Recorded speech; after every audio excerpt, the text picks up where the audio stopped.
Hey, ¿qué tal amigos? ¿Cómo están? Bueno, hoy voy a subir el tutorial ya de lo que son senoides y fasores. Bueno, como ya saben, en el anterior video ya acabamos todos los teoremas de corriente continua, pero si quieres volver a revisarlos, ahí están, ¿no? Así que bueno, vamos a ver en este momento. Como saben, nosotros hasta ahora hemos venido trabajando en lo que es corriente continua, ¿no? Que se le representa así o también le suelen poner DC, ¿no es cierto? Y ahora vamos a empezar a trabajar con lo que es corriente alterna. En inglés también le suelen poner AC, ¿ya? Entonces, ¿cuál es la única diferencia entre estos? La diferencia es que les voy a hacer con el gráfico, ¿no? Para que se den cuenta. Y acá también. A ver, digamos, si a mí en corriente continua me daban un voltaje, digamos, de 5 voltios, podemos ponerle, a ver. Entonces yo iba y toda la representación en el tiempo de este voltaje iba a ser solo una línea recta, es decir que no tenía fluctuaciones, no tenía cambios ni nada, ¿no es cierto? En cambio ahora en corriente alterna ya va a tener fluctuaciones, pero van a ser fluctuaciones periódicas, ¿no? Por ejemplo, si me dice los mismos 5 voltios, ahora eso se va a conocer como voltaje de pico, ¿no? Voltaje pico a pico. El problema está en graficar este tipo de cosas, ¿no es cierto? Bueno, porque debemos identificar periodo, debemos identificar frecuencia, a veces necesitamos identificar si hay desfase y todo ese tipo de cosas, ¿no?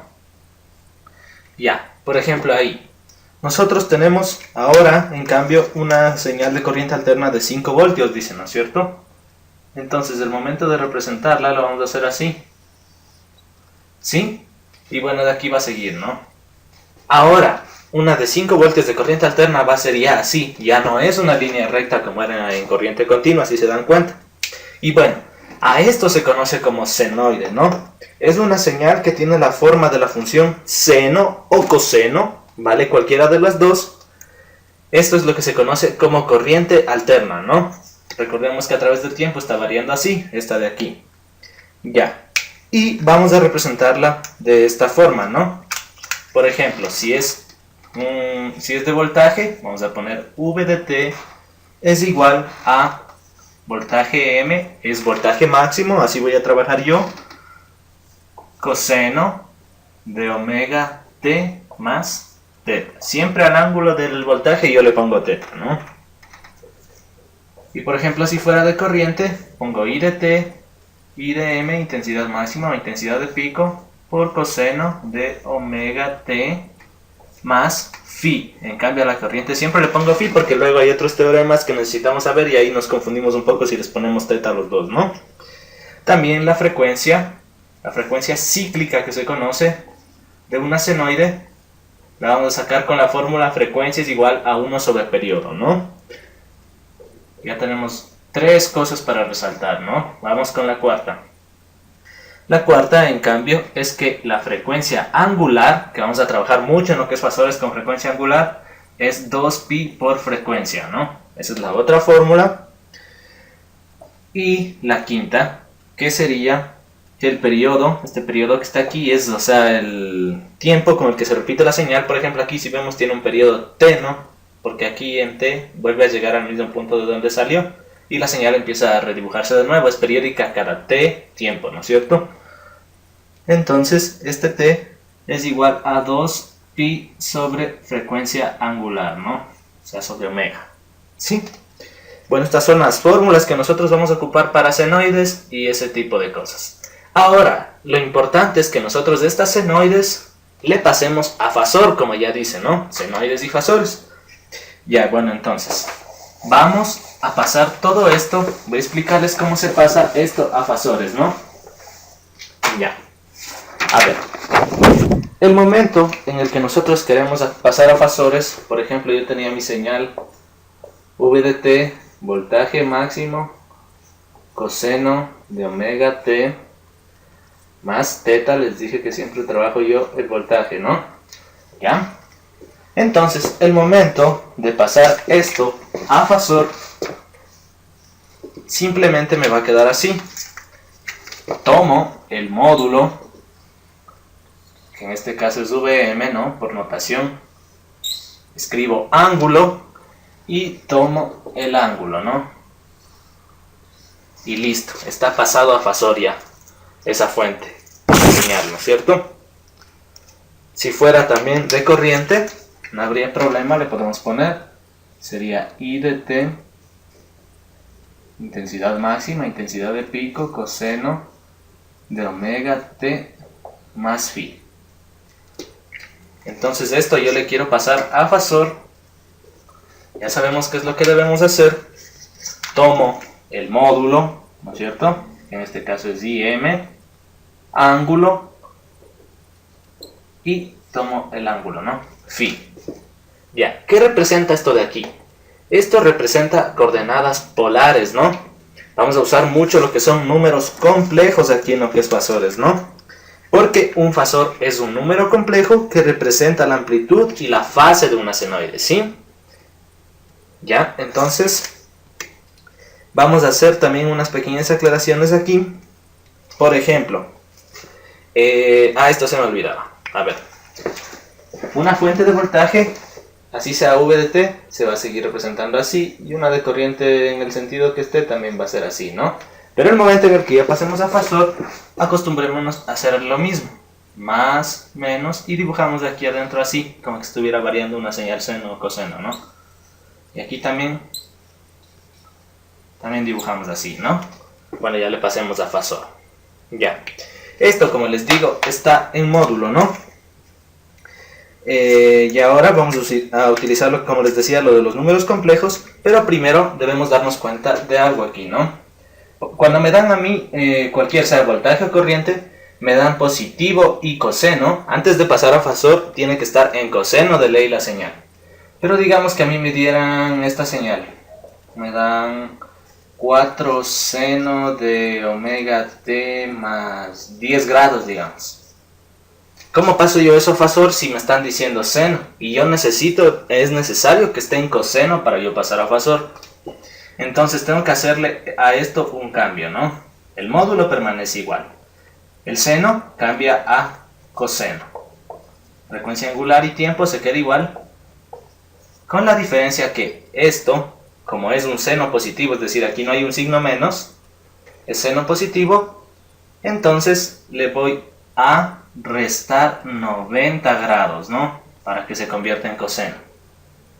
Es decir, que esto me quedaría 4 coseno de omega t, 10 menos 90 me da menos 80 grados. Y el rato de pasar a fasor, esto me queda 4 ángulo de menos 80 grados. ¿Sí?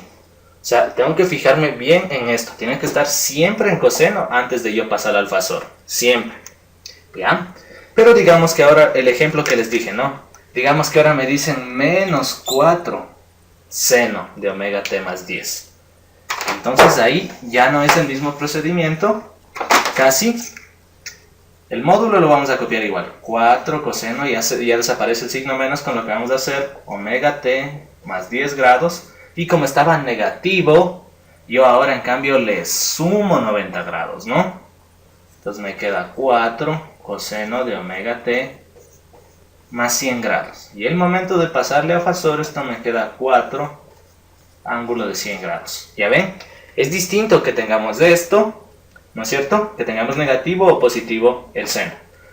Pero siempre tiene que estar en coseno, ¿no? Estas son las cosas que tenemos que hacer para pasar a coseno. Si está seno positivo, le resto 90 grados. Y si está seno negativo, le sumo 90 grados al ángulo para pasar a fasor. ¿Ya? Si me dan coseno positivo, no hay problema, ¿no? Le dejo yo como coseno positivo. Y le paso así normalmente como ya hicimos aquí. Porque me dieron coseno positivo, no hay signo negativo. Pero si me dieran, yo que sé, menos 5 coseno de omega t más 40 grados, digamos. ¿Ya? Entonces yo, como me están dando menos, tengo que hacer esto. Para hacerle positivo, hago 5 coseno de omega t más 40 grados. Y también le sumo a este 180 grados, en cambio, cuando es un coseno negativo, ¿no? Entonces le dejo 5 coseno omega t más 220 grados, ¿sí? 40 más 180, 220. Y al pasar esto a fasor me queda 5, ya sabemos que tomamos el módulo, lo ponemos ahí, ángulo, y ponemos el ángulo, ¿no? ¿Sí? Simplemente quería hacerles esas aclaraciones para que se dieran cuenta de cómo hay que hacer, ¿no? Porque ahorita solo estamos aprendiendo cómo pasar las fuentes a pasores y bueno, esa es la parte principal, se podría decir, ¿no? Además de eso, tenemos que resaltar que esto ahora también se puede representar en un plano. Les voy a dibujar el plano de los números complejos, ¿no? Aquí vamos a tener nuestra coordenada X.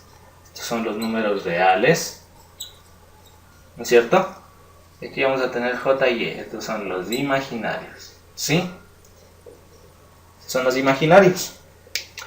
Entonces, por ejemplo, si quisiéramos representar esta que dice VM, ángulo de teta, suponiendo que teta me haya salido el valor por aquí, como me está dando positivo, va así en ese sentido contrario a las agujas del reloj, ¿no es cierto? Y la VM simplemente es la amplitud de esta flecha. Es tipo como tener vectores, ¿no? Pero o sea, reemplazar es dibujar el número complejo nada más, ¿no es cierto? Porque si esto lo pasáramos nosotros, en cambio, a coordenadas rectangulares, me quedaría aquí un número, ¿no? Me quedaría X más JY, ¿no es cierto?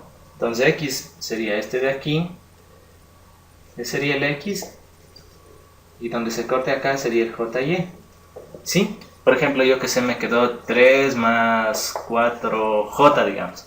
Entonces aquí estaría el 3 y acá estaría el 4J, ¿no es cierto?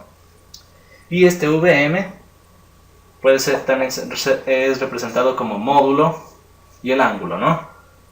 ¿Sí? Entonces este VM pasaría a ser el módulo.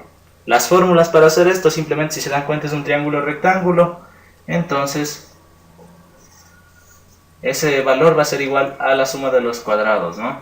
De los catetos, la raíz de la suma de los cuadrados de los catetos. Entonces sería X más Y al cuadrado, ¿no es cierto? Ese va a ser el valor de R. Y el ángulo, en cambio, se lo despeja con la función arco tangente o tangente a la menos 1 de Y sobre X, ¿no?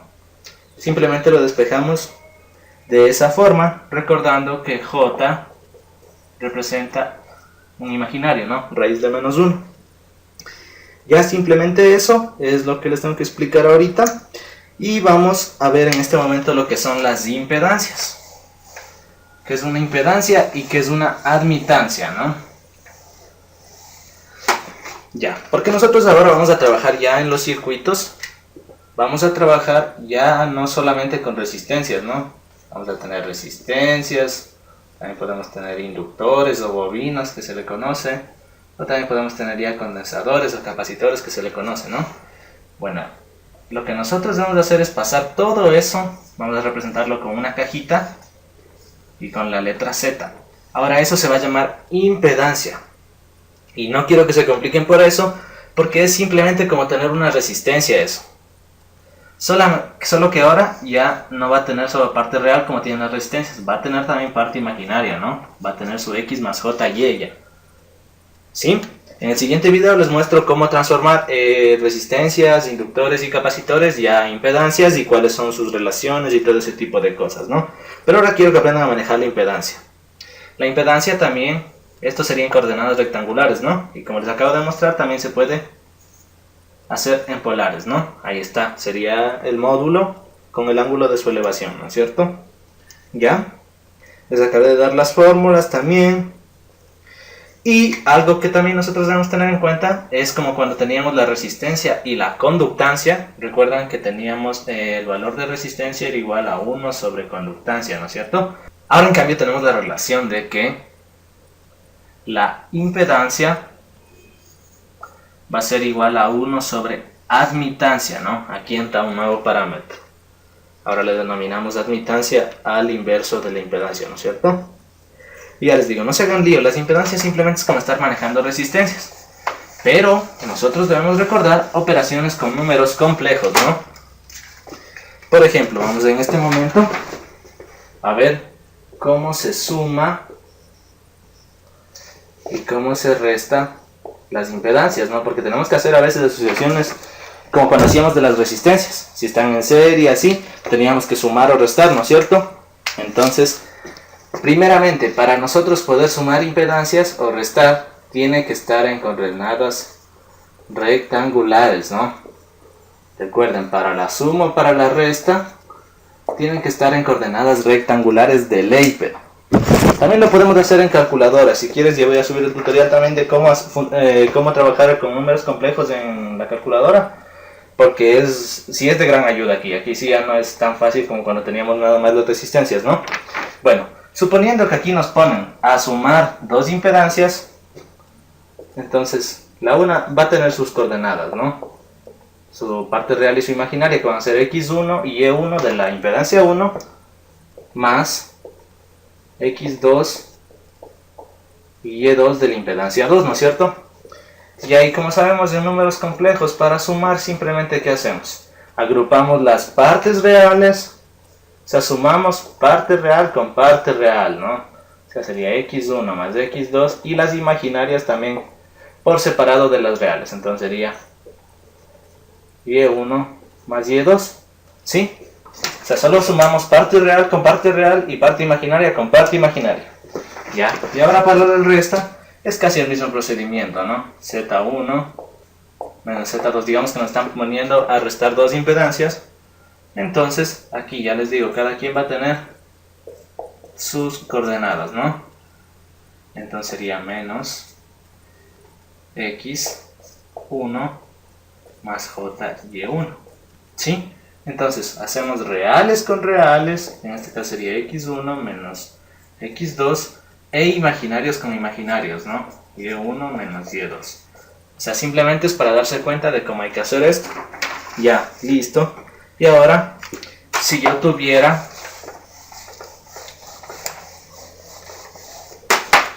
en cambio que multiplicar o que dividir, pongamos multiplicación y división.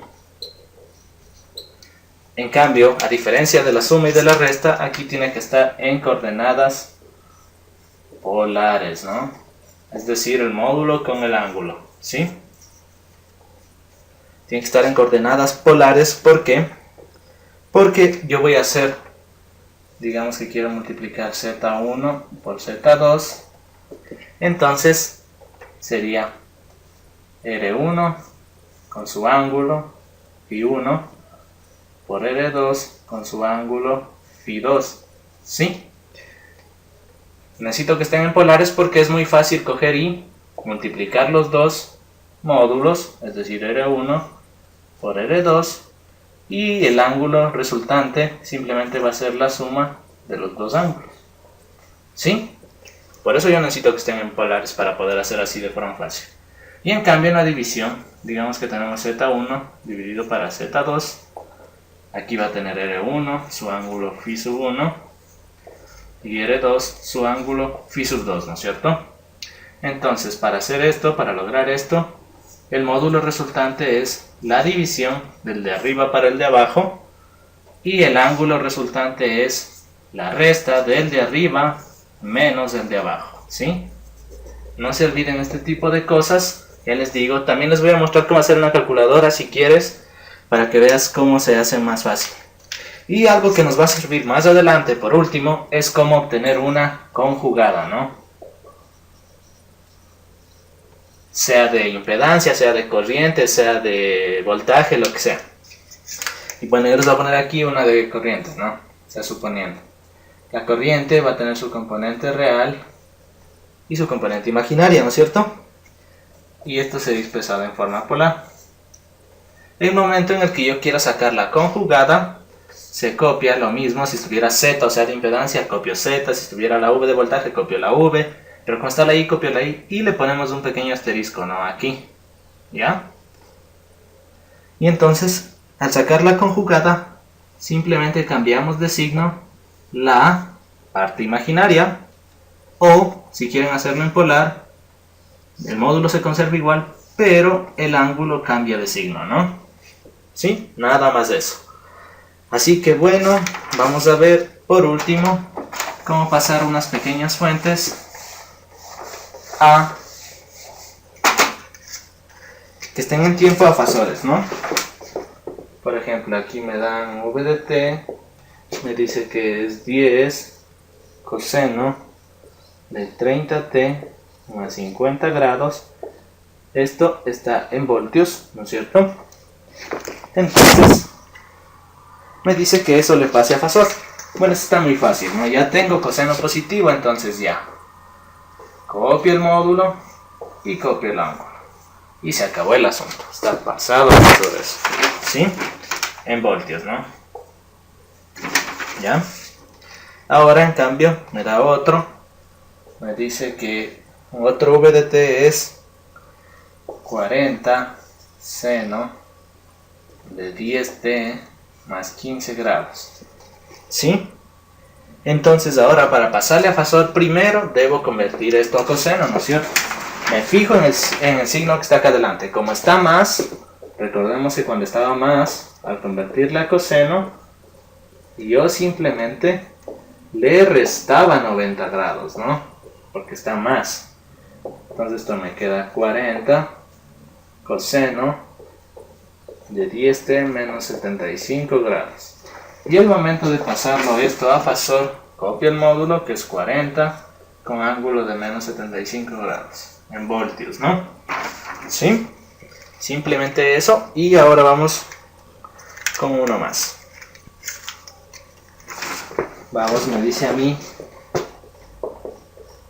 I de t menos 20 coseno de 50t más 10 grados. Me pide que eso pase a fasor.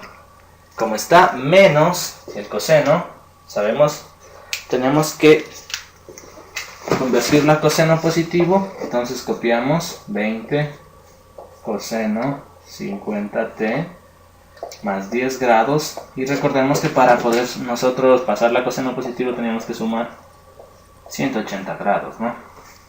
Entonces esto me queda 20 coseno de 50t más 190 grados. El momento en el que yo voy a pasar a fasor, esto me queda 20, que es el módulo con ángulo de 190 grados. ¿Sí? Esto como es corriente, esto en amperios. ¿Sí? Y bueno, básicamente eso. Así que bueno, por favor, si te ha gustado, suscríbete, dale un like y no te olvides de pasar por la siguiente lección, ¿no? Así que bueno, ahí nos vemos.